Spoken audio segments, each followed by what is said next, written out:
To unlock the car, simply open GoGiro app and scan the QR code. You will find the QR code somewhere on the vehicle. You just press the red button. You find the QR code and press start trip. The car will unlock, so you just go in, the key is already inside, and you just drive off.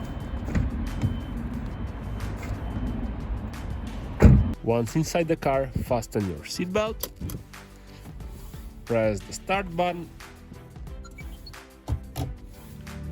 and you drive off. To finish, just open GoGiro app, press and write,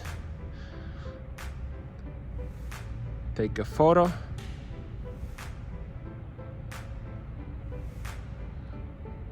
and that's it.